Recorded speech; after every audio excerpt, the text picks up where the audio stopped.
অষ্টাদশ অধ্যায় বরাহদেবের সঙ্গে হিরণ্যাক্ষ দৈত্যের যুদ্ধ। শ্লোক 1। मैत्रेय उवाच तदेवमाकर्ण्य जलेशभाषितम् महामनास्तद्विगणय्य दुर्मदः हरेर्विदित्वा गतिमङ्गनारदाद्रसातलम् निर्विविशेत्वरान्वितः। অনুবাদ। মৈত্রেয় বলতে লাগলেন, গর্বোদ্ধত এবং অহংকারী দৈত্যটি বরুণের সেই বাক্য বিশেষ গ্রাহ্য করল না। হে প্রিয় বিদুর, সে নারদের কাছ থেকে পরমেশ্বর ভগবানের অবস্থান অবগত হয়ে দ্রুত বেগে রসাতলে প্রবেশ করেছিল। তাৎপর্য: যুদ্ধপ্রিয় জড়বাদীরা তাদের সবচাইতে বলবান শত্রু পরমেশ্বর ভগবানের সঙ্গেও যুদ্ধ করতে ভয় পায় না। সেই দৈত্যটি যখন বরুণের কাছ থেকে জানতে পেরেছিল যে একজন যোদ্ধা আছেন যিনি প্রকৃতপক্ষে তার সঙ্গে যুদ্ধ করতে পারবেন, তখন সে অত্যন্ত অনুপ্রাণিত হয়েছিল এবং ভগবানের সঙ্গে যুদ্ধ করার জন্য অত্যন্ত উৎসাহ সহকারে তাকে খুঁজতে শুরু করেছিল। যদিও বরুণ ভবিষ্যৎবাণী করেছিলেন যে বিষ্ণুর সঙ্গে যুদ্ধ করলে তার দেহটি অবশেষে কুকুর, শৃগাল এবং শকুনের আহারে পরিণত হবে। যেহেতু আসরিক ভাবাপন্ন ব্যক্তিরা নিতান্তই বুদ্ধিহীন, তাই তারা অজিত বা যাকে কেউ কখনো পরাজিত করতে পারে না, সেই বিষ্ণুর সঙ্গে যুদ্ধ করার সাহস করে। শ্লোক 2। ददर्श तत्राभिजितं धराधरं प्रोन्नीयमानावनिमग्रदंष्ट्रया मुष्णं तमक्ष्म्या स्वरुचोरुणश्रिया जहास चाहो वनगोचरो मृगः। অনুবাদ। সে তখন সেখানে সর্বশক্তিমান পরমেশ্বরকে তাঁর বরাহ রূপে তাঁর দশনাগ্রের দ্বারা পৃথিবীকে ঊর্ধ্বে উত্তোলন করতে দেখেছিল। তিনি তাঁর আরক্ত নেত্রের দ্বারা সেই দৈত্যের তেজরাশি হরণ করেছিলেন। সেই দৈত্য তখন উপহাস করে বলেছিল, ও এইটি একটি উভচর জন্তু। তাৎপর্য: পূর্ববর্তী একটি অধ্যায়ে আমরা পরমেশ্বর ভগবানের বরাহ অবতারের কথা আলোচনা করেছি। বরাহদেব যখন তার দর্শনের দ্বারা জলের গভীরে নিমজ্জিত পৃথিবীকে উত্তোলন করেছিল, তখন মহাদৈত্য হিরণ্যাক্ষ তাকে দেখে তাকে একটি জন্তু বলে সম্বোধন করে যুদ্ধে আহ্বান করেছিল।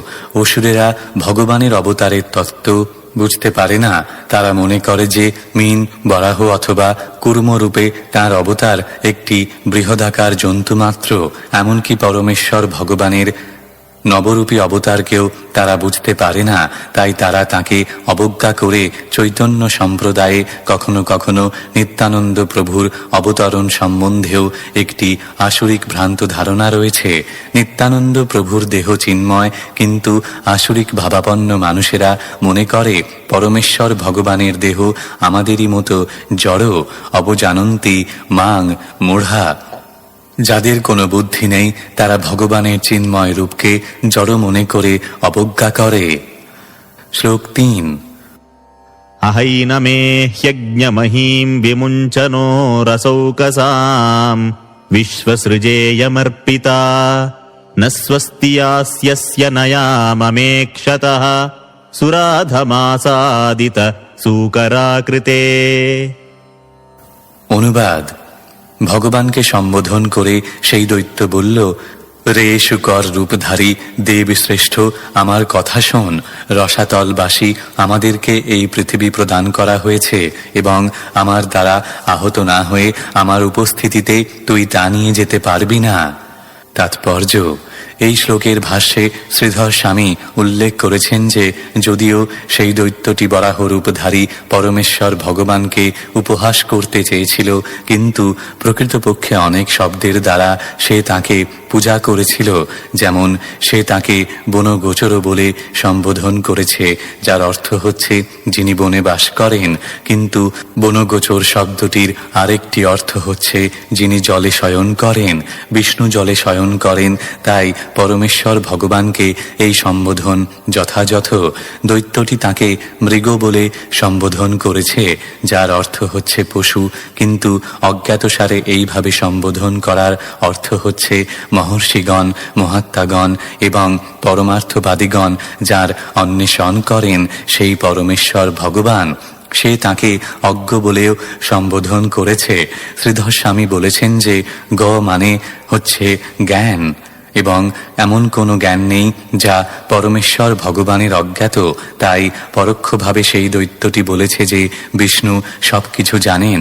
দৈত্যটি তাকে সুরাধম বলে সম্বোধন করেছে। সুর মানে হচ্ছে দেবতা এবং অধম মানে হচ্ছে সকলের প্রভু, অর্থাৎ তিনি হচ্ছেন সমস্ত দেবতাদের প্রভু। তাই তিনি সমস্ত দেবতাদের মধ্যে শ্রেষ্ঠ বা পরমেশ্বর ভগবান। দৈত্যটি যখন আমার উপস্থিতিতে কথাটি প্রয়োগ করেছে, তার অর্থ হচ্ছে আমার উপস্থিতি সত্ত্বেও আপনি এই পৃথিবীকে নিয়ে যেতে সক্ষম। ন স্বস্তি যাস্যসি। আপনি যদি কৃপাপূর্বক এই পৃথিবীকে আমাদের কাছ থেকে নিয়ে না যান, তাহলে আমাদের কোনো রকম কল্যাণ হতে পারে না। শ্লোক 4। ত্বম নঃ সপত্নৈরবভায় কিং ভৃতো यो मायया हन्त्यसुरान् परोक्षजित् त्वां योगमाया बलमल्पपौरुषम् संस्थाप्य मूढप्रमृजे सुहृच्छुचः। অনুবাদ: রে দুষ্ট, আমাদের হত্যা করার জন্য তুই আমাদের শত্রুদের দ্বারা পুষ্ট হয়েছিস এবং অদৃশ্য থেকে তুই কয়েকজন দৈত্যদের বধ করেছিস। রে মূর্খ, তোর শক্তি কেবল যোগ মায়া, তাই আজ তোকে হত্যা করে আমি আমার আত্মীয় স্বজনদের শোক দূর করব। তাৎপর্য: দৈত্য হিরণ্যাক্ষ অভব্যয় শব্দটি ব্যবহার করেছে, যার অর্থ হচ্ছে হত্যা করার জন্য। শ্রীধর স্বামী তাঁর ভাষ্যে বলেছেন যে এই হত্যা মানে হচ্ছে মুক্তি, অর্থাৎ জন্ম মৃত্যুর চক্রকে বিনাশ করা। ভগবান জন্ম মৃত্যুর প্রক্রিয়াকে বিনাশ করেন এবং নিজে অদৃশ্য থাকেন। ভগবানের অন্তরঙ্গা শক্তির কার্যকলাপ অচিন্ত, কিন্তু তাঁর সেই শক্তির স্বল্প প্রদর্শনের দ্বারা তিনি কৃপাপূর্বক অজ্ঞানের অন্ধকার থেকে সকলকে মুক্ত করতে পারেন। সূচ শব্দটির অর্থ হচ্ছে শোক। ভগবান তাঁর অন্তরঙ্গা শক্তি যোগমায়ার দ্বারা জড়জগতের শোক বিনাশ করতে পারেন। উপনিষদে শ্বেতাসত্তর উপনিষদ অধ্যায় 6 শ্লোক 8 উল্লেখ করা হয়েছে, পরাস্য শক্তির বিবিধৈব শ্রুয়তে। ভগবান সাধারণ মানুষের দৃষ্টির অগোচর, কিন্তু তাঁর শক্তি বিভিন্নভাবে ক্রিয়া করে। অসুরেরা যখন সংকটাপন্ন হয় তখন তারা মনে করে যে ভগবান লুকিয়ে রয়েছেন এবং তিনি তাঁর যোগমায়ার দ্বারা ক্রিয়া করছেন। তারা মনে করে যে তারা যদি ভগবানকে খুঁজে পেত তাহলে কেবল তাকে দেখা মাত্রই তাকে মেরে ফেলতে পারত। হিরণ্যাক্ষ সেইভাবে চিন্তা করেছিল এবং সে ভগবানকে যুদ্ধে আহ্বান করেছিল। তুই দেবতাদের পক্ষ অবলম্বন করে আমাদের জাতির মহা ক্ষতি করেছিস এবং সর্বদাই অদৃশ্য থেকে নানাভাবে তুই আমাদের আত্মীয় স্বজনদের হত্যা করেছিস। এখন আমি তোকে মুখোমুখি দেখতে পেয়েছি, কাজেই তোকে আর আমি এখন ছাড়ব না। তোকে হত্যা করে তোর যৌগিক কুকীর্তি থেকে আমি আমার আত্মীয় স্বজনদের রক্ষা করব। অসুরেরা সর্বদাই তাদের বাক্য এবং দর্শনের দ্বারাই কেবল ভগবানকে হত্যা করতে উৎসুক নয়। তারা মনে করে যে জরাশক্তিতে শক্তিমান হয়ে ভৌতিক মরণাস্ত্রের দ্বারা তারা ভগবানকে হত্যা করতে পারবে। কংস, রাবণ, হিরণ্যকশিপু প্রভৃতি অসুরেরা মনে করেছিল যে ভগবানকে হত্যা করার মতো যথেষ্ট শক্তি তাদের রয়েছে। অসুরেরা বুঝতে পারে না যে ভগবান তার বিবিধ শক্তির দ্বারা এমনই আশ্চর্যজনকভাবে ক্রিয়া করতে পারেন যে সর্বত্র উপস্থিত থাকা সত্ত্বেও তিনি তার নিত্যধাম গোলক বৃন্দাবনে সর্বদা বিরাজ করেন। শ্লোক 5 त्वयि संस्थिते गदया शीर्णशीर्षणि अस्मद्भुजच्युतया ये च तुभ्यम् बलिं हरन्ति ऋषयो ये च देवाः स्वयं सर्वे न भविष्यन्त्यमूलाः। অনুবাদ: সেই দৈত্যটি বলতে লাগল, আমার হস্ত নিক্ষিপ্ত গদার দ্বারা তোর মস্তক যখন চূর্ণ হবে এবং তোর মৃত্যু হবে, তখন দেবতা এবং ঋষিরা যারা ভক্তি সহকারে তোকে যোগ্য ভাগ নৈবেদ্য নিবেদন করে, তারাও সমূলে উৎপাটিত বৃক্ষের মতো আপনা থেকেই বিনষ্ট হবে। তাৎপর্য: ভক্তেরা যখন শাস্ত্রবিধি অনুসারে ভগবানের আরাধনা করে, তখন অসুরেরা অত্যন্ত বিচলিত হয়। বৈদিক শাস্ত্রে নবীন ভক্তদের ভগবানের দিব্য নাম শ্রবণ, কীর্তন, স্মরণ আদি নবধা ভক্তি অনুশীলনে যুক্ত থাকার নির্দেশ দেওয়া হয়েছে। নিরন্তর ভগবানকে স্মরণ করার জন্য জপমালায় হরে কৃষ্ণ কৃষ্ণ কৃষ্ণ হরে হরে, হরে রাম রাম রাম হরে হরে এই মহামন্ত্র জপ করা বিদেহ। মন্দিরে ভগবানের শ্রীবিগ্রহের অর্চন করা উচিত এবং বিশ্বে যথার্থ শান্তি স্থাপনের জন্য সাধু ব্যক্তিদের সংখ্যা বৃদ্ধির মানসে কৃষ্ণ ভাবনামৃতের বিভিন্ন প্রকার প্রচার কার্যে যুক্ত হওয়া উচিত। অসুরেরা এই সমস্ত কার্যকলাপ পছন্দ করে না। তারা সর্বদাই ভগবান এবং তার ভক্তদের প্রতি ঈর্ষাপরায়ণ। তারা সর্বদাই প্রচার করে যে মন্দিরে ভগবানের পূজা না করে কেবল ইন্দ্রিয় সুখ ভোগের জন্য জাগতিক উন্নতি সাধনের চেষ্টায় সর্বদা যুক্ত থাকা উচিত। দৈত্য হিরণ্যাক্ষ ভগবানের সাক্ষাৎ লাভ করে তার শক্তিশালী গদার দ্বারা ভগবানকে হত্যা করে তার আসরিক সমস্যার স্থায়ী সমাধান করতে চেয়েছিল। এখানে দৈত্যটি যে সমূলে উৎপাটিত বৃক্ষের কথা উল্লেখ করেছে তা অত্যন্ত তাৎপর্যপূর্ণ। ভক্তেরা মনে করেন যে ভগবান হচ্ছেন সব কিছুর মূল। তারা দৃষ্টান্ত দেয় যে ঠিক যেমন উদর হচ্ছে দেহের সমস্ত অঙ্গ প্রত্যঙ্গের শক্তির উৎস, তেমনি ভগবান হচ্ছেন জড় এবং চিন্ময় জগতের সমস্ত শক্তির আদি উৎস। তাই উদরে খাদ্য প্রদান করা যেমন দেহের সমস্ত অঙ্গ প্রত্যঙ্গের সন্তুষ্টি বিধানের পন্থা, তেমনি কৃষ্ণ ভাবনামৃত বা কৃষ্ণ প্রেমের বিকাশ হচ্ছে সমস্ত আনন্দের উৎসকে সন্তুষ্টি বিধানের একমাত্র পন্থা। অসুরেরা সেই উৎসকে সমূলে উৎপাটিত করতে চায়, কেননা যদি মূল বা ভগবানকে বিনাশ করা যায় তাহলে ভগবান এবং তার ভক্তদের কার্যকলাপ আপনা থেকেই বন্ধ হয়ে যাবে। সমাজে এই রকম পরিস্থিতি সৃষ্টি হলে অসুরেরা অত্যন্ত আনন্দিত হবে।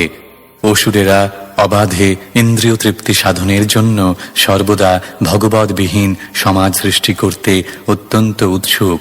শ্রীধর স্বামীর মতে এই শ্লোকটির অর্থ হচ্ছে, যখন পরমেশ্বর ভগবান কর্তৃক দৈত্যটি তার গদা থেকে বঞ্চিত হবে, তখন কেবল নবীন ভক্তেরাই নয়, প্রাচীন ঋষিতুল্য ভগবদ্ ভক্তেরাও অত্যন্ত প্রসন্ন হবেন। শ্লোক 6। সতুদ্যমানঃ অরিদুরুক্ততোমরৈঃ দংष्ट्राग्रगां गामुपलक्ष्य भीताम् तोदमृशन्निरगातम्बुमध्यात् ग्राहाहतः सकरेणुर्यथेभः।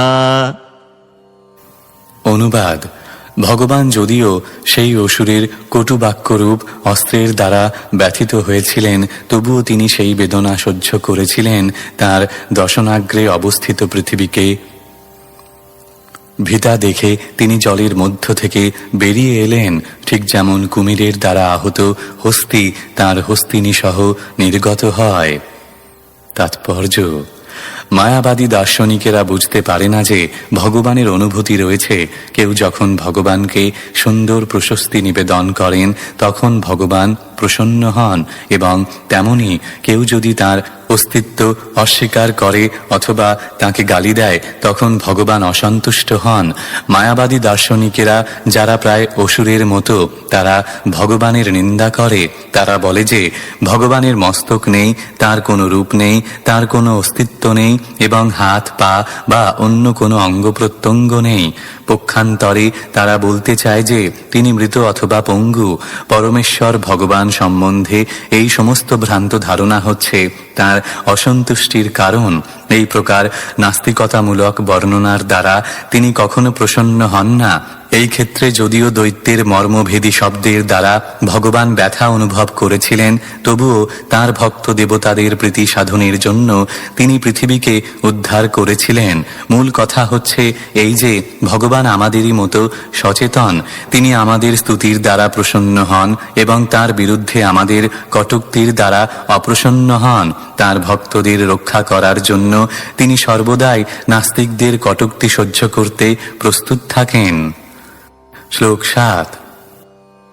তম নিঃসরন্তম সলিলাদনুদ্ধৃতো হিরণ্যকেশোদ্বিরদম যথাঝুষঃ करालदंष्ट्रोशनि निस्वनो ब्रवीत् गतह्रियां किं त्वसतां विगर्हितम्। অনুবাদ: ভগবান যখন জল থেকে বেরিয়ে এলেন তখন হিরণ্যাক্ষ, যার মাথার চুল ছিল স্বর্ণাভ এবং যার দাঁত ছিল ভয়ঙ্কর, সে ভগবানের পশ্চাদ্ধাবন করেছিল, ঠিক যেমন কুমির হস্তিকে অনুসরণ করে। ব্রজের মতো গর্জন করে সে বলেছিল, যুদ্ধে আহ্বানকারী প্রতিদ্বন্দ্বীর কাছ থেকে এইভাবে পালিয়ে যেতে তোর লজ্জা করে না? নির্লজ্জ প্রাণীর পক্ষে কোনো কিছুই নিন্দনীয় নয়। তাৎপর্য: ভগবান যখন পৃথিবীকে উদ্ধার করার জন্য সেইটিকে হাতে নিয়ে জল থেকে বেরিয়ে আসছিলেন, তখন দৈত্যটি অপমানসূচক বাক্যের দ্বারা তাকে উপহাস করেছিল, কিন্তু ভগবান তা গ্রাহ্য করেননি, কেননা তিনি তার কর্তব্য সম্বন্ধে অত্যন্ত সচেতন ছিলেন। কর্তব্যপরায়ণ ব্যক্তির ভয় পাওয়ার কিছুই নেই। তেমনি যারা শক্তিমান তারা শত্রুর উপহাস এবং কটূক্তিকে কোনো রকম ভয় করেন না। ভগবানের কারো কাছ থেকেই ভয় করার কিছু নেই, তবুও তিনি তার শত্রুকে উপেক্ষা করে তার প্রতি তার কৃপা প্রদর্শন করেছিলেন। যদিও আপাত দৃষ্টিতে মনে হয়েছিল যেন তিনি সেই প্রতিদ্বন্দ্বিতা থেকে পালিয়ে যাচ্ছিলেন, কিন্তু কেবল পৃথিবীকে সংকট থেকে রক্ষা করার জন্য তিনি তা করেছিলেন এবং হিরণ্যাক্ষের কটূক্তি সহ্য করেছিলেন। শ্লোক 8। सगामुदस्तात् सलिलस्य गोचरे विन्यस्य तस्यामदधात् स्वसत्वम् अभिष्ठुतः विश्वसृजा प्रसूनैरापूर्यमाणो विबुधैः पश्यतोरेः। অনুবাদ: ভগবান পৃথিবীকে জলের উপর তার গোচরীভূত স্থানে সংস্থাপন করে তাতে তার আধার শক্তি সঞ্চার করেছিলেন, যাতে সেইটি জলে ভেসে থাকতে পারে। তার শত্রু যখন সেখানে দাঁড়িয়ে তাকে দেখেছিল, তখন ব্রহ্মাণ্ডের সৃষ্টিকর্তা ব্রহ্মা ভগবানের স্তুতি করেছিলেন এবং অন্যান্য দেবতারা তাঁর উপর পুষ্পবৃষ্টি করেছিলেন। তাৎপর্য: যারা অসুর তারা কখনো বুঝতে পারে না পরমেশ্বর ভগবান কিভাবে জলের উপর পৃথিবীকে ভাসিয়ে রেখেছিলেন, কিন্তু ভগবত ভক্তের পক্ষে তা মোটেই আশ্চর্যজনক নয়। কেবল পৃথিবী নয়, কোটি কোটি গ্রহ বায়ুতে ভাসছে এবং এই ভাসমান থাকার শক্তি ভগবান তাদের মধ্যে সঞ্চার করেছেন। এছাড়া এর আর অন্য কোনো সম্ভাব্য ব্যাখ্যা নেই। জড়বাদীরা বিশ্লেষণ করতে পারে যে গ্রহগুলি ভাসছে মাধ্যাকর্ষণ শক্তির প্রভাবে, কিন্তু মাধ্যাকর্ষণের এই নিয়ম কার্য করে পরমেশ্বর ভগবানের নির্দেশনায় অথবা নিয়ন্ত্রণাধীনে। ভগবদ গীতায় ভগবানেরই বাক্যে প্রমাণিত হয়েছে যে ভৌতিক নিয়ম অথবা প্রাকৃতিক নিয়ম কিংবা সমস্ত লোকের বৃদ্ধি বা পালন, উৎপত্তি, এই সবের পিছনে রয়েছে ভগবানের নির্দেশ। ভগবানের কার্যকলাপ কেবল ব্রহ্মা আদি দেবতারাই বুঝতে পারেন এবং তাই যখন তারা দেখেছিলেন যে ভগবান তার অলৌকিক শক্তির দ্বারা পৃথিবীকে জলের উপর ভাসিয়ে রেখেছেন, তখন তারা তার সেই অপ্রাকৃত কার্যকলাপের প্রশংসা করেছিলেন এবং তার উপর পুষ্পবৃষ্টি করেছিলেন। শ্লোক 9। परानुशक्तं तपनीयोपकल्पं महागदं काञ्चन चित्रदंशं मर्माण्यभीक्ष्णं प्रतुदन्तं दुरुक्तैः प्रचण्डमन्युः प्रहसंस्तं बभाषे। অনুবাদ: সেই দৈত্যটি, যার দেহ বহু মূল্যবান অলঙ্কার, কঙ্কন এবং সুন্দর স্বর্ণময় বর্মে সজ্জিত ছিল, এক বিশাল গদা নিয়ে ভগবানের পশ্চাতে ধাবিত হয়েছিল। ভগবান তার মর্মভেদী কটূক্তি সহ্য করেছিলেন, কিন্তু তাকে প্রত্যুত্তর দেওয়ার জন্য তিনি তার ভয়ঙ্কর ক্রোধ প্রকাশ করেছিলেন। তাৎপর্য: দৈত্যটি যখন কটূক্তির দ্বারা ভগবানকে উপহাস করছিল, তখনই ভগবান তাকে দণ্ড দিতে পারতেন, কিন্তু দেবতাদের সন্তুষ্ট করার জন্য এবং কর্তব্য সম্পাদনের সময় যে তাদের অসুরদের ভয়ে ভীত হওয়া উচিত নয়, সেই শিক্ষা দেবার জন্য ভগবান সেই দৈত্যটির দুর্ব্যবহার সহ্য করেছিলেন। সুতরাং তিনি তার সহনশীলতা প্রদর্শন করেছিলেন মূলত দেবতাদের ভয় দূর করার জন্য, যাদের তিনি বোঝাতে চেয়েছিলেন যে তাদের রক্ষা করার জন্য তিনি সর্বদাই বিদ্যমান। ভগবানের প্রতি সেই দৈত্যটির উপহাস ছিল ঠিক কুকুরের ঘেউ ঘেউ করার মতো, এবং ভগবান যেহেতু জলের মধ্য থেকে পৃথিবীকে উদ্ধার করার কর্তব্য সম্পাদনে রত ছিলেন, তাই তিনি তা গ্রাহ্য করেননি। জড়বাদী অসুরেরা সর্বদাই বিভিন্ন আকারের প্রচুর পরিমাণ স্বর্ণ সঞ্চয় করে, এবং তারা মনে করে যে প্রচুর পরিমাণ স্বর্ণ, দৈহিক শক্তি এবং জনপ্রিয়তা তাদের পরমেশ্বর ভগবানের ক্রোধ থেকে রক্ষা করতে পারবে। শ্লোক 10। श्रीभगवानुवाच सत्यं वयं भो वनगोचरा मृगा युष्मद्विधान् मृगये ग्रामसिंहान् न मृत्युपाशैः प्रतिमुक्तस्य वीरा विकत्थनं तव गृह्णन्त्यभद्रा। অনুবাদ: পরমেশ্বর ভগবান বললেন, আমরা যথার্থই বনবাসী প্রাণী, এবং আমরা তোর মতো কুকুরদের শিকারের অন্বেষণ করছি। যারা মৃত্যুপাশ থেকে মুক্ত, তারা তোর অর্থহীন প্রলাপকে গ্রাহ্য করেন না, কেননা তুই মৃত্যুর নিয়মের দ্বারা আবদ্ধ। তাৎপর্য: অসুর এবং নাস্তিকেরা পরমেশ্বর ভগবানকে অপমান করতে পারে, কিন্তু তারা ভুলে যায় যে তারা সকলেই জন্ম মৃত্যুর নিয়মের অধীন। তারা মনে করে যে পরমেশ্বর ভগবানের অস্তিত্ব অস্বীকার করার মাধ্যমে অথবা তার প্রকৃতির কঠোর নিয়মকে অস্বীকার করার মাধ্যমে তারা জন্ম মৃত্যুর বন্ধন থেকে মুক্ত হতে পারবে। ভগবদ গীতায় বলা হয়েছে যে কেবল ভগবানের চিন্ময় প্রকৃতি হৃদয়ঙ্গম করার মাধ্যমে জীব তার প্রকৃত আলোয় ভগবদ ধামে ফিরে যেতে পারে। কিন্তু অসুর এবং নাস্তিকেরা পরমেশ্বর ভগবানের প্রকৃতিকে জানবার চেষ্টা করে না, তাই তারা জন্ম মৃত্যুর বন্ধনে আবদ্ধ থাকে। শ্লোক 11। एते वयं न्यासहरा रसौकसां गतह्रियो गदया द्रावितास्ते तिष्ठामहेथापि कथञ्चिदाजौ स्थेयं क्वयामो बलिनोत्पाद्य वैरम्। অনুবাদ: আমরা অবশ্যই রসাতলবাসীদের অধিকৃত ধন হরণ করে লজ্জাহীন হয়েছি। তোর শক্তিশালী গদার দ্বারা আহত হওয়া সত্ত্বেও আমি কিছুকাল এই জলে থাকব, কেননা তোর মতো শক্তিশালী শত্রুর সঙ্গে বিরোধ উৎপন্ন করে আমার এখন যাওয়ার কোথাও স্থান থাকবে না। তাৎপর্য: অসুরটির জানা উচিত ছিল যে ভগবানকে কোনো স্থান থেকে বিতাড়িত করা যায় না, কেননা তিনি হচ্ছেন সর্বব্যাপ্ত। অসুরেরা তাদের অধিকৃত বস্তুগুলিকে তাদের সম্পত্তি বলে মনে করে, কিন্তু প্রকৃতপক্ষে সবকিছুই পরমেশ্বর ভগবানের, এবং তাঁর ইচ্ছা মতো তিনি যে কোনো বস্তু যে কোনো সময় গ্রহণ করতে পারেন। শ্লোক 12।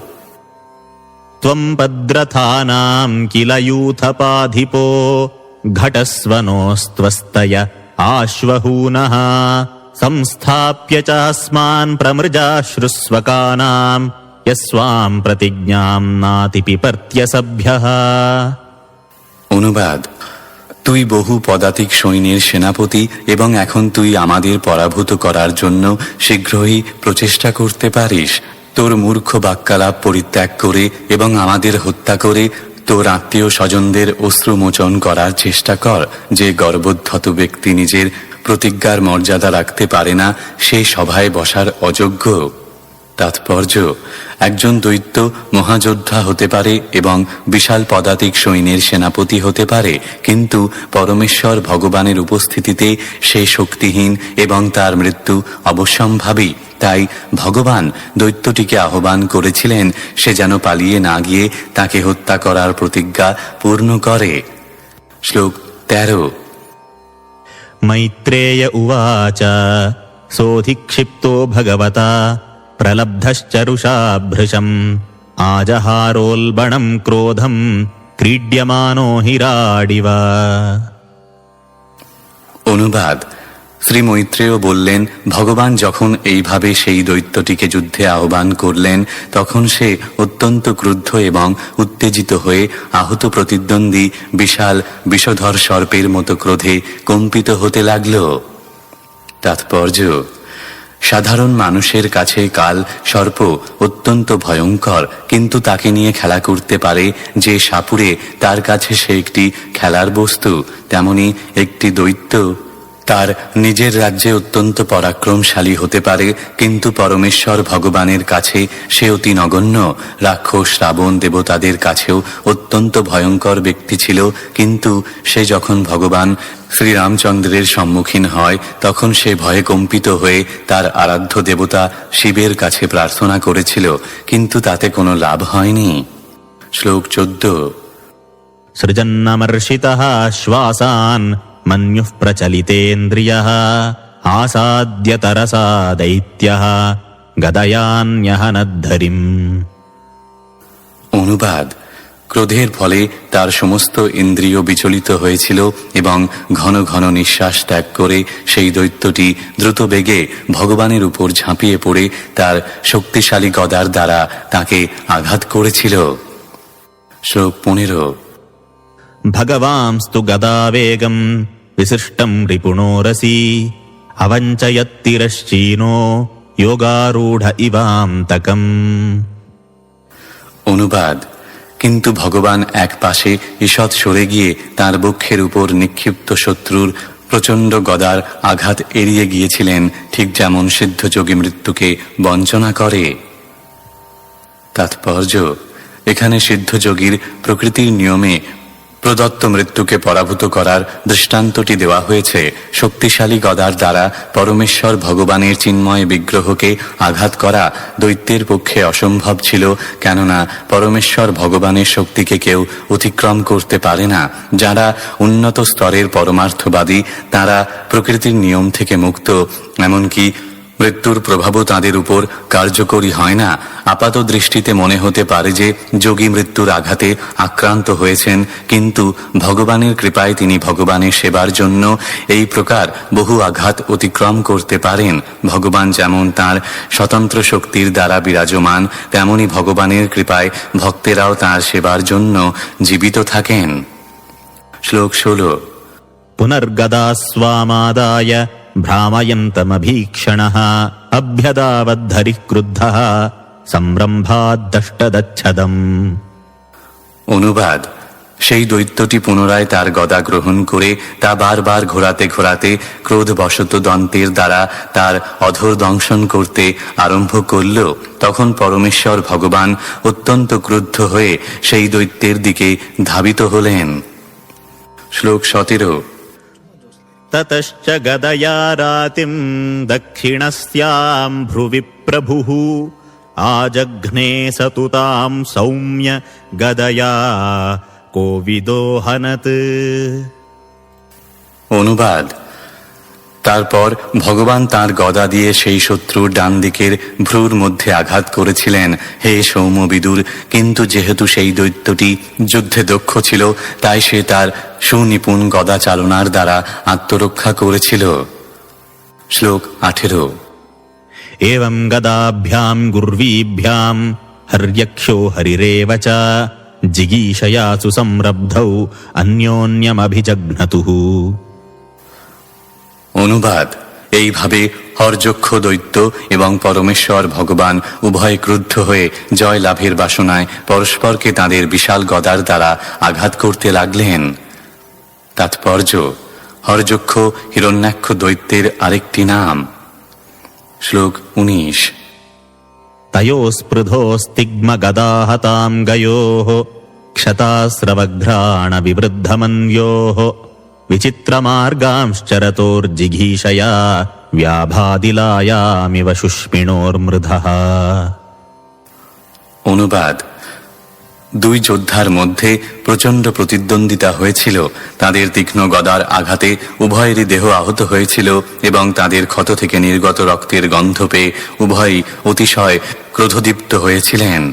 উভয়ই পরস্পর জয়ের ইচ্ছায় গদা যুদ্ধের নানা প্রকার কৌশল প্রদর্শন করেছিলেন। গাভীর জন্য দুইটি মত্ত বৃষ যেমন সংগ্রাম করে, তাদের তখন ঠিক সেই রকম মনে হচ্ছিল। তাৎপর্য: এখানে পৃথিবীকে ইলা বলা হয়েছে। পূর্বে এই পৃথিবী ইলাবৃত বর্ষ নামে পরিচিত ছিল এবং পরীক্ষিত মহারাজ যখন এই পৃথিবীর উপর রাজত্ব করছিলেন তখন তাকে ভারতবর্ষ বলা হতো। প্রকৃতপক্ষে ভারতবর্ষ হচ্ছে সারা পৃথিবীর নাম, কিন্তু ধীরে ধীরে ভারতবর্ষ বলতে এখন কেবল একটি দেশকে বোঝায়। ভারতবর্ষ যেমন সম্প্রতি পাকিস্তান এবং হিন্দুস্থানে বিভক্ত হয়েছে, তেমনি পূর্বে পৃথিবীর নাম ছিল ইলাবৃত বর্ষ, কিন্তু ধীরে ধীরে কালের প্রভাবে তা বিভিন্ন দেশের সীমায় বিভক্ত হয়ে গেছে। শ্লোক 20। दैत्यस्य यज्ञावयवस्य माया गृहीतवाहारतनोर्महात्मनः कौरव्यमह्यां द्विषतोर्विमर्दनम् दिदृक्षुरागादृशिभिर्वृतस्वराट्। অনুবাদ: হে কুরু বংশজ, ব্রহ্মাণ্ডের দেবতাদের মধ্যে সবচাইতে স্বতন্ত্র ব্রহ্মা তাঁর অনুগামী ঋষিগণ কর্তৃক পরিবৃত হয়ে পৃথিবীর নিমিত্ত সেই দৈত্য এবং বরাহরূপী পরমেশ্বর ভগবানের মধ্যে সেই প্রচণ্ড যুদ্ধ দর্শন করতে এসেছিলেন।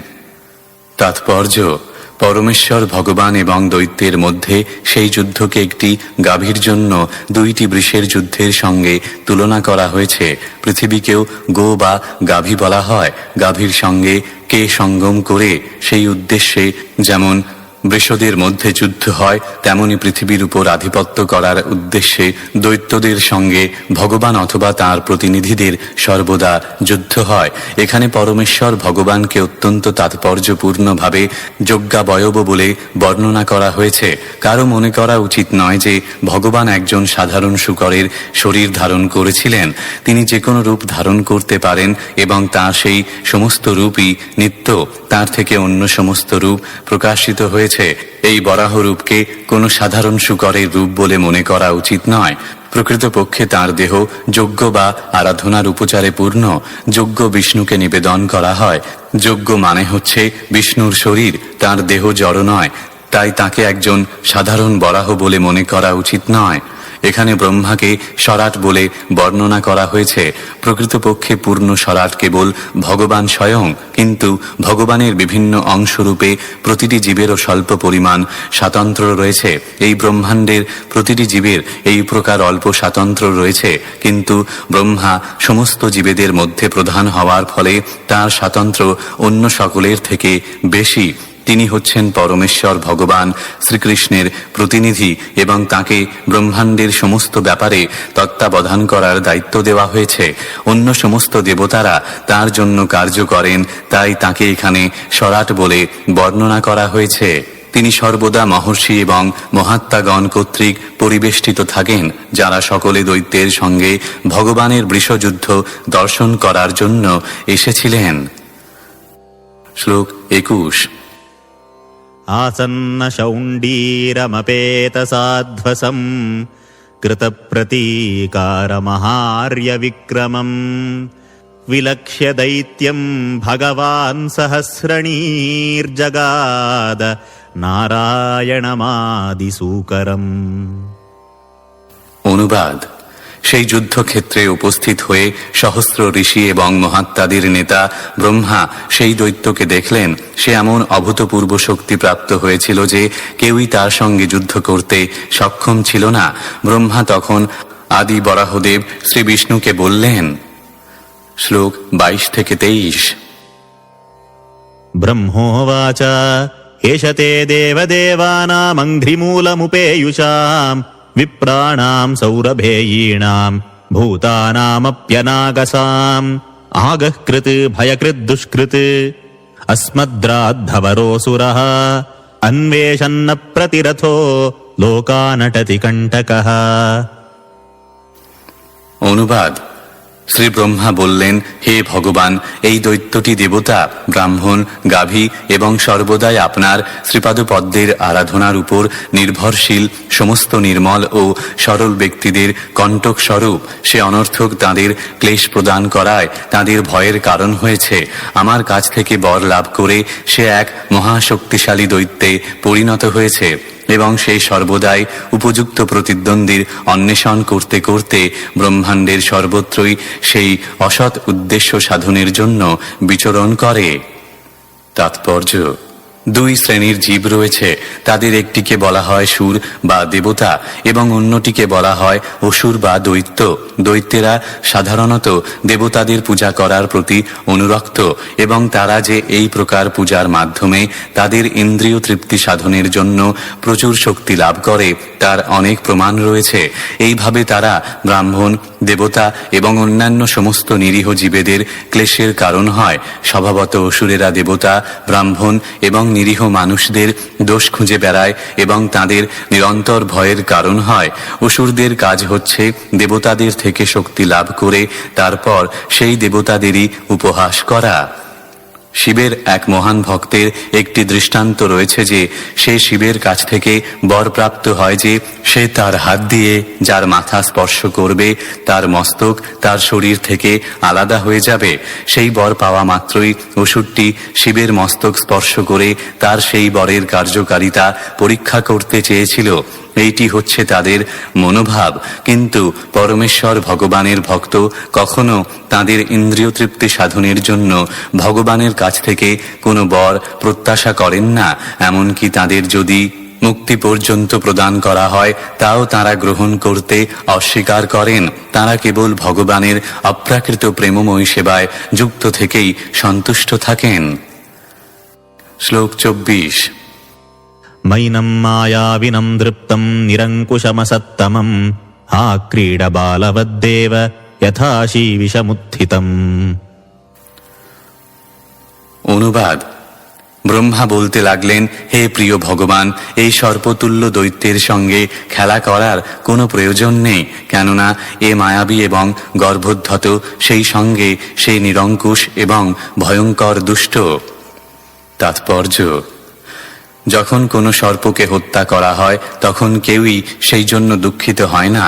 গ্রাম্য বালকেরা প্রায়ই সাপের লেজ ধরে কিছুক্ষণ তার সঙ্গে খেলা করে, তারপর তাকে মেরে ফেলে। তেমনি ভগবান দৈত্যটিকে তৎক্ষণাৎ সংহার করতে পারতেন, কিন্তু একটি বালক যেমন সাপকে মারার আগে তাকে নিয়ে খেলা করে, তেমনি তিনি তার সঙ্গে খেলা করেছিলেন। কিন্তু ব্রহ্মা তাকে অনুরোধ করেছিলেন যে সেই দৈত্যটি যেহেতু অত্যন্ত দুষ্ট এবং সাপের থেকেও অবাঞ্ছিত, তাই তার সঙ্গে খেলা করার কোনো প্রয়োজন নেই। তিনি চেয়েছিলেন যেন অচিরেই তাকে বধ করা হয়। শ্লোক 25। न यावदेष वर्धेत स्वां वेलां प्राप्य दारुणः स्वां देवमायामास्थाय तावज्जह्यघमच्युता। অনুবাদ: ব্রহ্মা বললেন, হে ভগবান, আপনি অচ্যুত। আসরিক বেলা উপস্থিত হওয়ার পূর্বে আপনি দয়া করে এই পাপী দৈত্যটিকে সংহার করুন, কেননা তখন সে তার অনুকূল অন্য কোনো ভয়ঙ্কর শরীর ধারণ করতে পারে। আপনার অন্তরঙ্গা শক্তির দ্বারা আপনি নিঃসন্দেহে একে সংহার করতে পারেন। শ্লোক 26। एषा घोरतमा सन्ध्या लोकच्छम्बट्करी प्रभो उपसर्पति सर्वात्मन् सुराणां जयमावह। অনুবাদ: হে ভগবান, সমস্ত জগৎ আচ্ছাদনকারী ভয়ঙ্কর অন্ধকারাচ্ছন্ন সন্ধ্যা দ্রুত ঘনিয়ে আসছে। যেহেতু আপনি সমস্ত আত্মার আত্মা, তাই দয়া করে তাকে হত্যা করে আপনি দেবতাদের বিজয় সম্পাদন করুন। শ্লোক 27। अधुनैषोऽभिजिन्नाम योगो मौहूर्तिको ह्यगात् शिवाय नस्त्वं सुहृदामाशु निस्तरदुस्तरम्। অনুবাদ: বিজয়ের জন্য সবচাইতে উপযুক্ত অভিজিৎ নামক শুভযোগ যা মধ্যাহ্নে শুরু হয়েছিল তা গত প্রায়, তাই আপনি সুহৃতদের মঙ্গলের জন্য আপনি অচিরেই এই দুর্জয় শত্রুকে বধ করুন। শ্লোক 28। दिष्ट्या त्वां विहितां मृत्युम् अयमासादितः स्वयम् विक्रम्यैनं हृदे हत्वा लोकानाधेहि शर्मणि। সৌভাগ্যক্রমে এই দৈত্যটি স্বেচ্ছায় আপনার কাছে এসেছে এবং আপনার দ্বারাই এর মৃত্যু হবে বলে স্থির হয়েছে। তাই আপনার বিক্রম প্রকাশ করে আপনি একে যুদ্ধে বিনাশ করে জগতে শান্তি স্থাপন করুন। ইতি শ্রীমদ্ ভাগবতের তৃতীয় স্কন্ধের বরাহদেবের সঙ্গে হিরণ্যাক্ষ দৈত্যের যুদ্ধ নামক ১৮ অধ্যায়ের ভক্তি বেদান্ত তাৎপর্য।